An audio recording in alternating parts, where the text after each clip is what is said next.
Hello, welcome to Philosophy Roulette number 119. This is 119. So, where we get philosophy off the internet and review it live for your viewing and whatever else pleasure. You can always send me something to read too. I like that if you want to. But otherwise, we just basically I look at what's new or just go pick a random journal and see what they have lately. Reliabilism and New Evil Demon. Did I look at this already? Probably have. 1 to 7. But, of course, it's not going to be available then. Never is. So sad. That would have been so cool. I ain't spending $40 on this.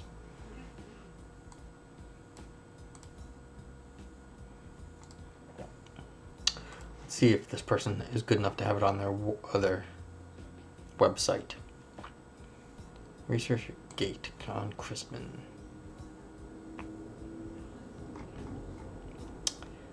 I hate ResearchGate, thank you, because you have nothing on your... Let's see if we can find it. Otherwise, it's scholar.colorado.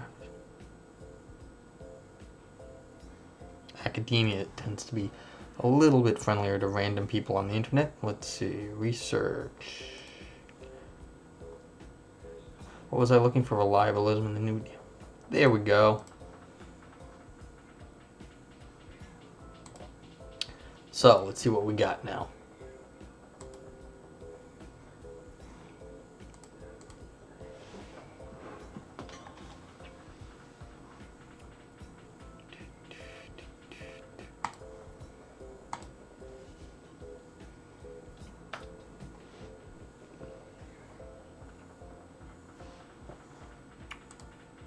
Cool beans. Alright, so 11 pages, double spaced. I like that.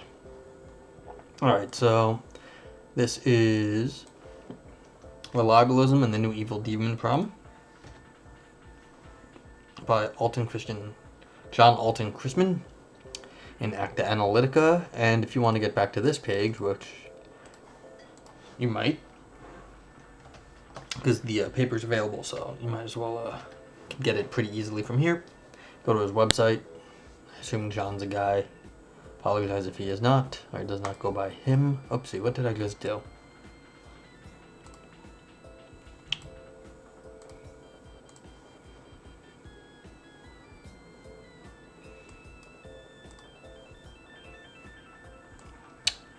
That's annoying. Alright, sorry. Just some technical difficulties in the background because of the web pages and whatnot.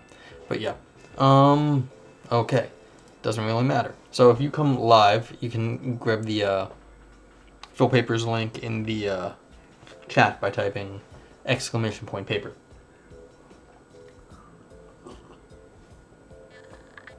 But without further ado, Reliabilism and the New Evil Demon Problem.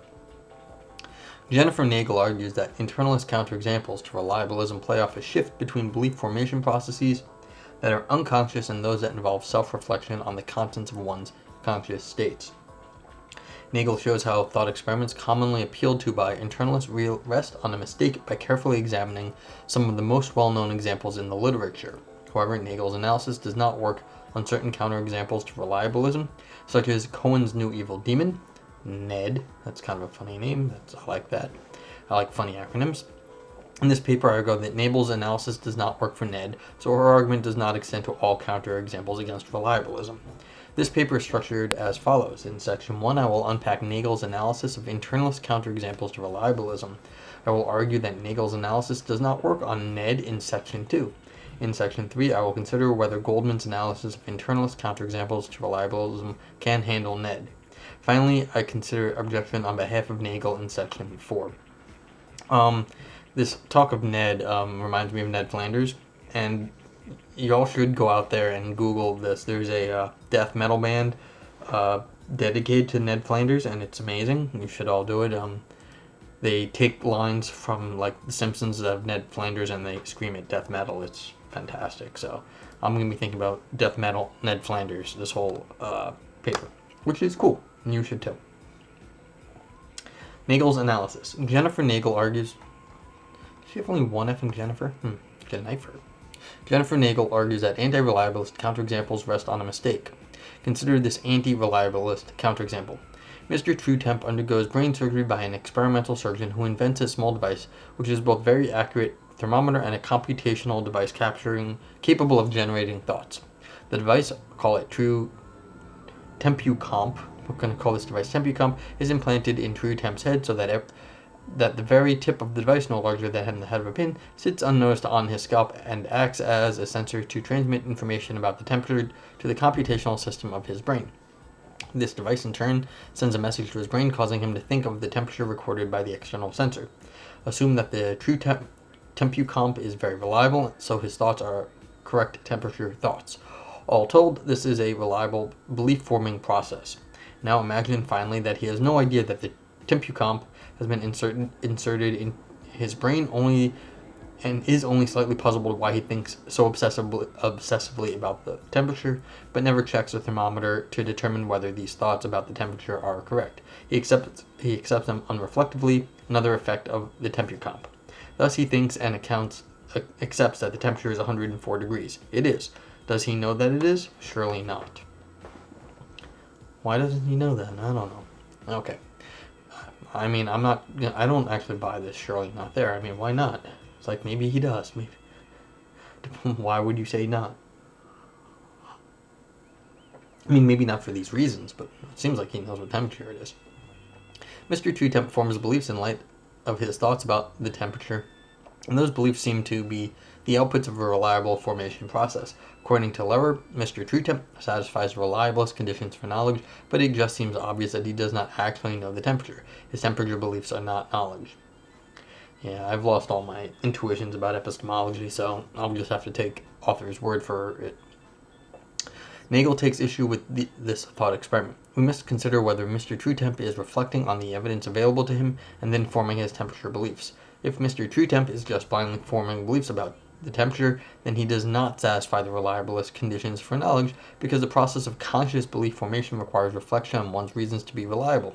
Nagel makes this point with the dual process theory of mind. On the dual process theory, the mind is composed of two systems. System 1 is fast and automatic, so its outputs will not be reflectively endorsed beliefs, but rather beliefs we form quickly and without reflection. For example, perceptual beliefs probably qualify under this model as System 1 outputs. System 2, on the other hand, is slow. Beliefs that are outputs of System 2 will be those reflectively endorsed by the subject, so they will be the sorts of beliefs that are reliably formed if we can carefully consider the relevant reasons to believe that P or withhold belief that P. In Mr. Truetemp's case, if he is blindly forming beliefs after considering thoughts automatically formed by virtue of the TempuComp, then he is using an unreliable belief formation process. In this construal of the Truetemp case, it fails to be a counterexample to reliabilism because the subject is not using a reliable belief formation process. Consider whether Mr. Truetemp's beliefs are the automatic outputs of the TempuComp rather than blind endorsements after quickly entertaining his temperature thoughts. I guess this is meaning sort of like, I see a flash of light, so I think there was a lightning. Now, it might not have been lightning, it may have been something else, but like, it wasn't reliable. I just saw a flash of light. So I guess that's how the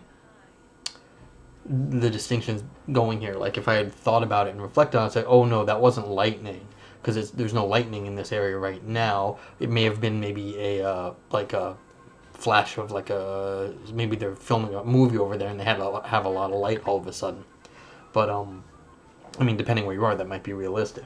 So it's like, but the initial one would be the flash of light, be like, oh, lightning, but that's not reliable, it's just what's happening. And so since Mr. Truetemp is just getting these like flashes of like, oh, it's 104 degrees, then, I mean, that's a little crazy. Why is it 104 degrees? I mean, where are you that it's 104 Fahrenheit and you're definitely not 104 Celsius? Anyway. Okay. So, this is just like sort of like the impression versus the reflection. Alright, consider whether Mr. Truetemp's beliefs are the automatic outputs of the TempuComp rather than blind endorsements after quickly entertaining his temperature thoughts. If Mr. Truetemp is in this situation, then it seems like the reliabilist can say that he does know the temperature. His belief formation process will be the automatic output of a computational device he has no conscious access to, so he will not be engaging in deliberate conscious reasoning to form his temperature beliefs. In this construal of the Truetemp counterexample, the reliabilist can say that Truetemp is in fact Mr. Treetop, in fact, knows the temperature because the process described in the thought is reliable. Nagel uses the same strategy on Lawrence Bonjour's anti-reliabilist thought experiments. Bonjour's counterexamples all revolve around subjects with clairvoyance. In each case, the subject either blindly forms the beliefs upon having the thoughts about the propositions that their faculties of clairvoyance reliably track, or the subject finds herself believing those propositions. Nagel argues that in these and in Lehrer's thought experiments, we are tricked into adopting a self-critical frame of mind where we assess a subject by standards of self-conscious belief formation. However, on reliabilism, the self-critical frame of mind constitutes a reliable belief-forming process only when we take into consideration our available reasons and form our beliefs accordingly. In Lehrer and Bonjour's case, the subjects do not have good reasons available to them, so from the self-critical frame of mind, we will evaluate them as lacking knowledge about temperature or whatever proposition in their faculties of clairvoyance track.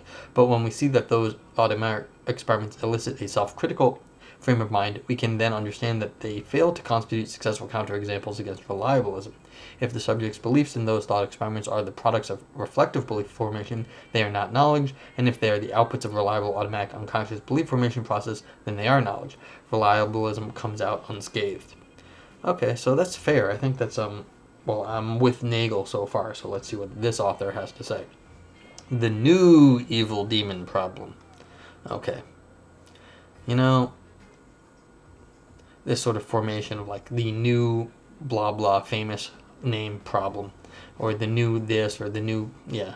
This is it's always, I've even suggested people to, whoa, okay, I thought my highlighter didn't work for a second. I've suggested people do this when they come up with stuff. They put like a new in front of like some old name, some famous old name problem to give it like the right flavor. I'm starting to wonder if that was good advice. I think it still is. It just depends. You have to live up to the reputation of the old problem, though. So that's the question. You're throwing down you're putting out a big name. You have to live up to that name.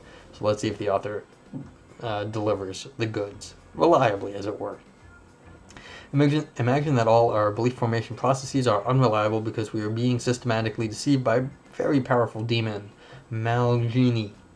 As far as our accessible evidence is concerned, the world we currently reside in and this demon world are epistemically symmetric. However, our belief formation processes are unreliable in the demon world, so our all things considered epistemic situations are asymmetric. So the worlds are the same except for how we formulate our beliefs.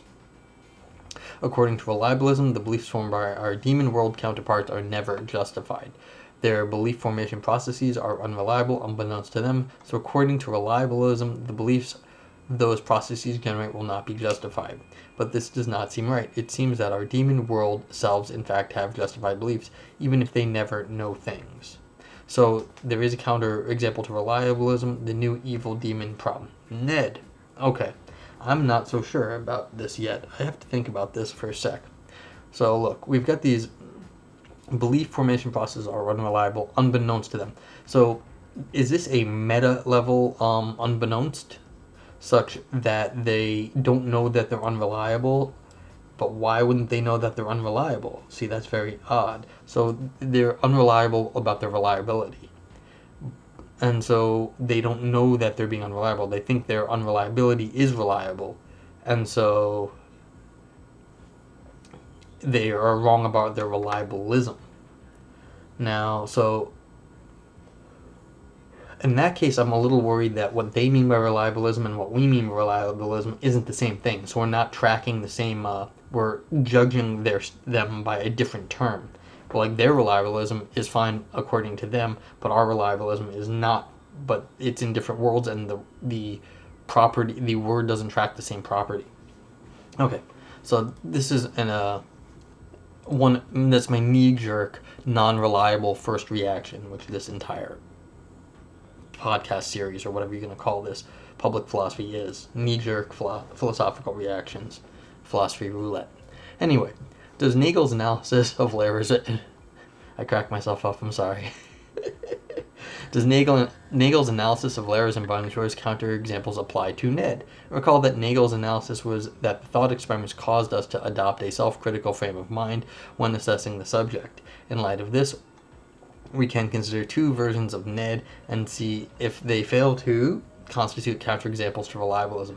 First, consider Ned, new evil demon, but we will explicitly assess the beliefs formed by the subject based on her consciously available reasons.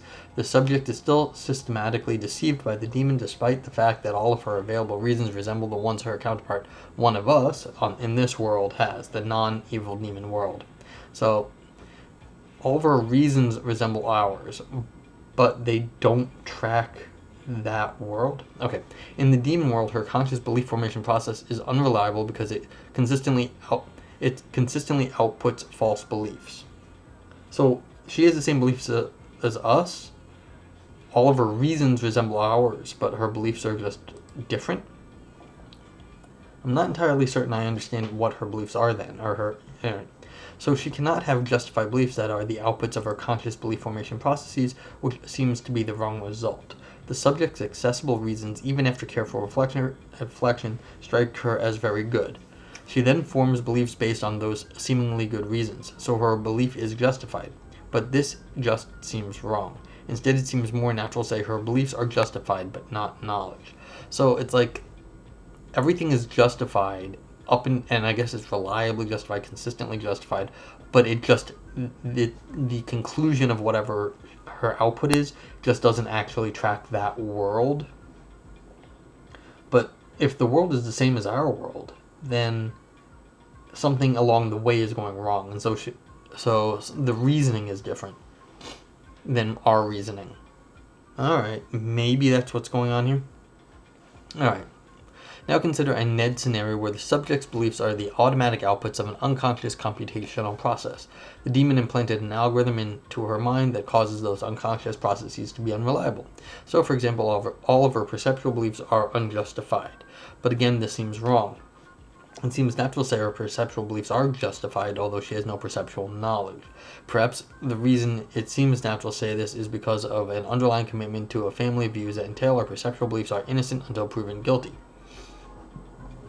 Until the subject has good reason available to her that indicate her perceptual faculties are unreliable, she seems at liberty to trust them. So I guess this is we're in the Matrix. Why would anyone think that they're not in the real world if they're living in the Matrix? They wouldn't, because all of their inputs are coming in. The steak is juicy and delicious, and that is exactly what it tastes like. So they have the perceptual example of the steak being juicy and delicious, and that's what their brain's telling them, so that's what the algorithm is telling them, and that's exactly what it is, and so why should they have any reason to question them? Okay, the reliabilist needs to explain this intuition away if it is not to count against her theory. However, Nagel's analysis does not seem to have the resources to do so because it relies on thought experiments in which the unconscious belief formation processes are reliable, but the subject's beliefs seem not to constitute knowledge due to our mistakenly taking a self-critical approach to epistemic evaluation in those situations.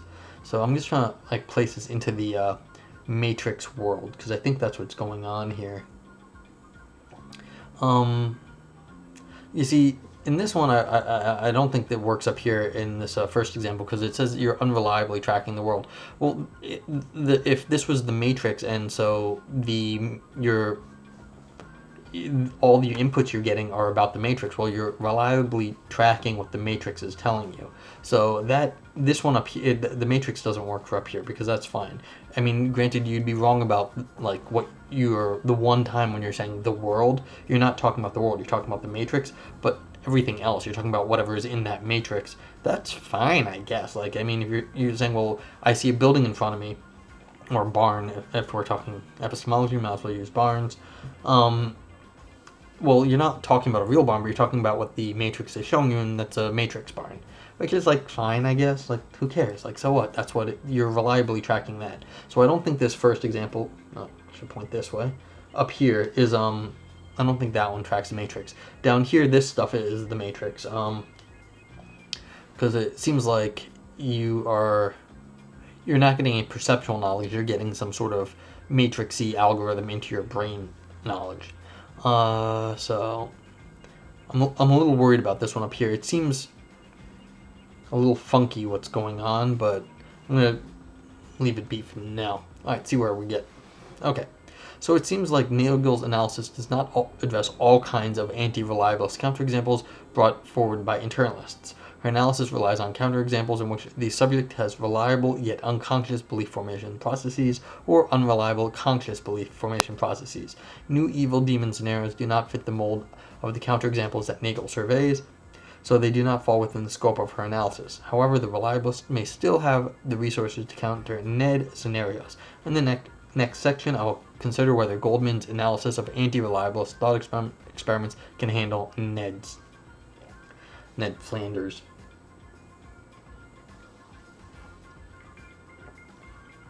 If anyone has any questions, let me know. I will try to answer them. But I'm doing unreflective analysis here, so good luck. Okay, Goldman's analysis. Alton Goldman utilizes the same strategy of providing debunking explanations of our intuitions elicited by anti-reliabilist thought experiments as Nagel, although his explanation is different. Goldman argues that our epistemic intuitions are the outputs of two-stage processes in which a specific case is compared to typical examples of good or bad belief formation processes. When we evaluate a belief formation process, our intuitions track their reliability indirectly through comparison with typical examples of good or bad, reliable, unreliable processes. In Bonjour's examples, we are unfamiliar with the clairvoyance process, so it will strike us as unreliable, and thus we will not think that the subjects have knowledge about the propositions that clairvoyance reliably tracks. In Mr. Truetemp example, we end up comparing his belief formation process with perception and find that it fails to match because of the lack of sensory phenomenology. So we judge that Mr. Truetemp lacks knowledge of the temperature. Can Goldman's analysis be used against NED scenarios? In NED cases, the subject's belief formation processes must be individuated in a way that makes clear that they are manipulated by a demon. So we end up with the demon manipulated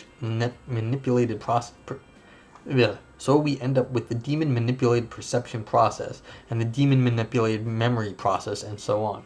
When we compare those demon manipulated processes with their closest matches, namely non-manipulated analog processes, they fail to match by virtue of the unreliability caused by direct or indirect demonic manipulation. However, contra Goldman, we still judge that the subject's beliefs have some positive epistemic status, such as justification. But this seems to be the wrong result according to Goldman's analysis. We should judge that the subject's beliefs lack such status because of their belief formation processes fail to match the typical exemplary analogs. Goldman's analysis seems to make a false prediction since we do not judge that NED's subject's beliefs lack positive epistemic status or unjustified. Rather, we think they are justified in spite of their unreliability.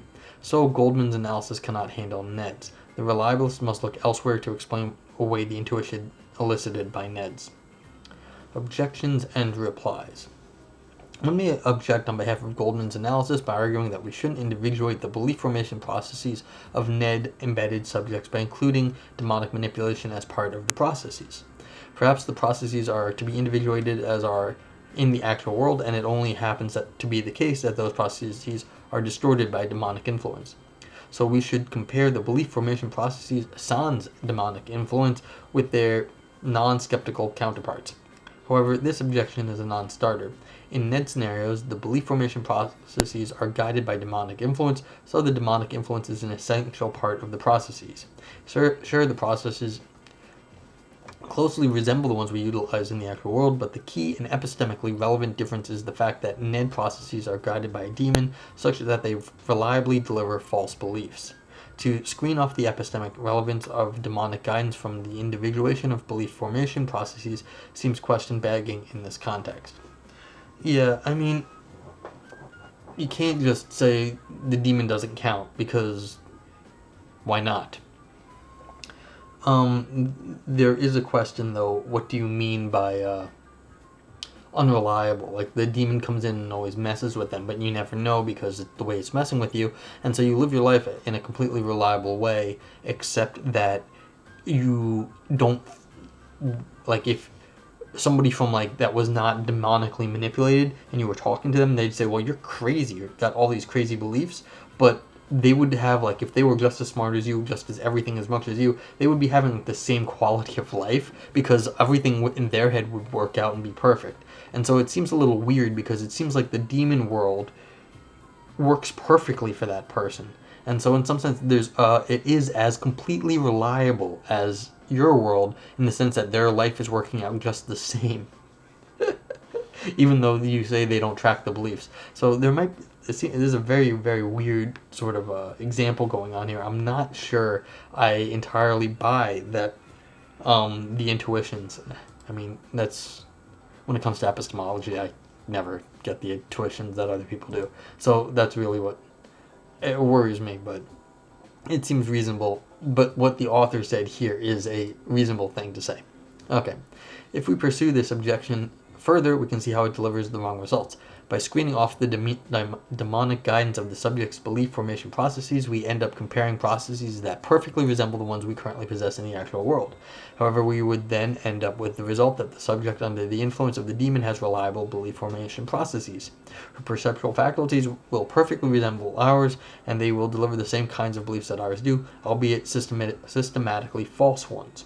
But by screaming off the factor that makes those outputs systematically false, we compare seemingly identical, reliable processes. Sure, yeah, this is what I was thinking. It's got the same process, so it seems reliable. So it has nothing to do with the demon then. Surely this gets us the wrong result, which is that the subject of Ned's snare has justified beliefs on the reliabilist's own view, but such an analysis is intended to debunk rather than vindicate our Ned intuitions, so this objection fails. But you see, I have the opposite intuition, so I'm pretty happy with this situation. Because what's wrong with they have a world with a demon. Their world has a demon in it. It's not the same world as ours. And so it's like that, even though the whole thing has been set up to be pretty similar, it actually isn't similar because their world has demons in it. And so they're tracking the world with demons. Now, they don't know there's a demon. That's okay. But it is a more sophisticated world than our world. And so this is, they've got demons that they're trying to handle. And so if you remove the demon and they just like fall back to being normal world people, well, that doesn't, I don't know if you can actually use that as an example because their world has demons in it. And so their world is not, the initial setup is different from our setup, from our world. Okay. Another objection is that the reliabilist view is all things considered the best theory of knowledge in spite of the intuitive force of Ned counterexamples. So despite the plausibility of the subject in a Ned snare having justified beliefs, in fact she does not. Reliabilism fares better than internalist alternatives because of its naturalist credentials and the potential for cross-disciplinary investigation into our belief formation processes. While there are some counterintuitive implications of the view, it fares better than its competitors when all is said and done. Yeah, well, that's always the case. I mean, we have to do something. The objection above strikes me as off-topic. I grant that reliabilism may be the all things considered best theory of knowledge. But, however, the objector grants that my argument is sound when she admits that Ned counterexamples damage the plausibility of reliabilism. By arguing that on balance reliabilism is the best theory, she is implicitly admitting that Ned snare count against reliabilism. So this objection is compatible with the soundness of my argument since I argue that reliabilist has no available debunking explanation of our intuitions about subjects in Ned thought experiments. Now, the author is right about this point. That's 100% correct. They're conceding the point doesn't help anybody except the author here. But that doesn't mean they're wrong in their overall strategy, saying, well, this is still the best way to go. We just haven't figured out why Ned's wrong yet. That's fine. Perhaps Nagel's and Goldman's respective analyses were never intended to be able to handle Ned scenarios, so my argument misses the mark. That may be the case. Since my argument utilizes a thought experiment that the analyses were never meant to explain, my argument fails. It does not fail, it may just be orthogonal. However, it seems clear that Goldman's and Nagel's respective analyses are meant to explain our internalist intuitions elicited from various thought experiments. Furthermore, if they are not meant to explain Ned intuitions, then such intuitions remain unexplained by reliabilists, so they count against the theory. Sure. In this paper, I argued that Jennifer Nagel's debunking explanation of internalist intuitions failed to account for the new evil demon thought experiments. I then considered whether Alvin Goldman's debunking explanation of internalist intuitions can handle those thought experiments, and discovered that it cannot. Finally, I dealt with some potential objections to my argument. While the two explanations surveyed in this paper fail to debunk the intuitions elicited by new evil demon thought experiments, it does not follow that there is no potential debunking explanation out there. However, the burden is on the reliabilist to provide such an explanation. Although such an explanation would be nice, it does not seem to me to be required to mount a successful defense of reliabilism. Fair enough. Reliabilism as a theory of knowledge has clear advantages over internalist theories, such as attributing knowledge to subjects that seem to have it, yet cannot meet the intellectualized criteria that internalist theories require. For example, dogs and small children seem to have knowledge, but they don't seem capable of meeting internalist criteria for knowing that P. Reliabilists have intuition on their side in this case. In the end, what matters is which theory has the upper hand when all reasons for and against each competitor have been considered. Whether the intuitions elicited by new evil demon thought experiment are decisive evidence against reliabilism is not at all straightforward. And they ended on a nice diplomatic conclusion. Okay, nice paper. Like I said before, you should never take my responses as what other people think, because I am an epistemic whack job. And that's like putting it mildly.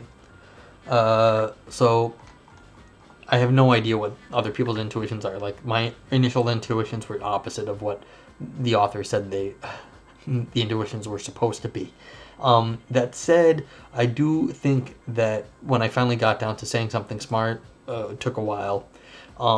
The question of when you've got a world without an evil demon and a world with an evil demon, then the people in the world with an evil demon don't have the same world. It's not the same world. It's got a world plus an evil demon. And so that is a prima facie just counterexample to the initial setup, saying, well, it's exactly the same, except this evil demon that's screwing with you. Well, then it's not exactly the same.